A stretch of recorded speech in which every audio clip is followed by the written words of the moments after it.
So 3 years ago, the New Zealand Aid Programme had its OECD Development Assistance Committee peer review. And just a couple of months ago, they came back to do a midterm review. And I wanted to give you a quick update on how your aid program is performing.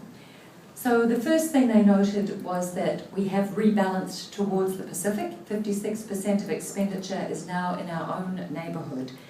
We have increased our expenditure on sustainable economic development from 15% to well over a third. And some of you may have seen the Pacific Energy Summit in the media a couple of weeks ago. This was the first time that we partnered with other donors and the private sector, and we were able to raise $635 million to help the Pacific transform from expensive and dirty diesel to renewable energy solutions. So that was very exciting to be part of. Chris mentioned the fast-growing tourism in the cruise ship industry, and we now have a public-private partnership with 5 companies, among them Carnival, that is now making sure that in the Pacific there are backward linkages into local communities so that they can benefit. Fletcher Building is working with us to ensure that there are placements of Pacific plumbers, electricians, engineers, so that they're better able to get jobs when they go home. And we've managed to save $10.1 million of New Zealand taxpayer money in delivering this new program. How do we rank internationally? Well, we've moved up from 30th out of 58 on the Transparency Index, and we're now at 16 out of 72. So we've moved from the bottom quartile into the top third, which we're very excited about. But the thing that we're most pleased about is that we now rank number 1 in the 2012 Commitment to Development Index, and that's ahead of Canada and the EU.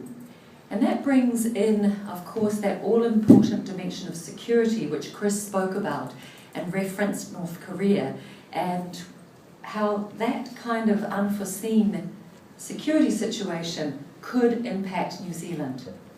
So, the next 18 months, New Zealand is running for a seat on the United Nations Security Council. We are hoping to be elected in the 2015-16 slate. It would be 21 years since we last served, and we are competing against Spain and Turkey. So this is my last Rotary meeting for 18 months.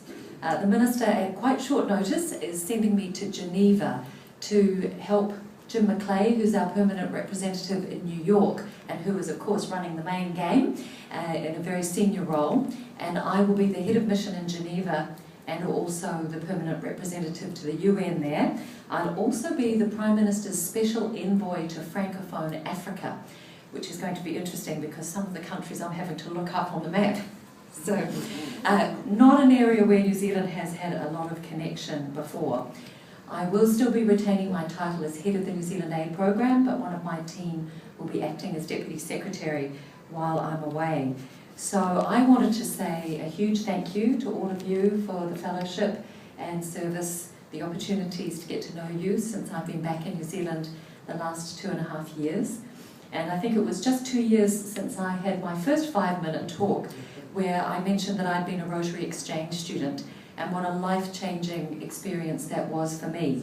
That was back in the days, of course, when women weren't allowed to be members of Rotary, and that really opened my eyes going to New York to the importance of the international world and helped shape my career future working as a public servant for you, hopefully securing us a seat on the Security Council. So a huge thank you to Rotary, a huge thank you to you as fellow members for your friendship, camaraderie and service, and I'll look forward to seeing you again in 18 months. Thank you very much.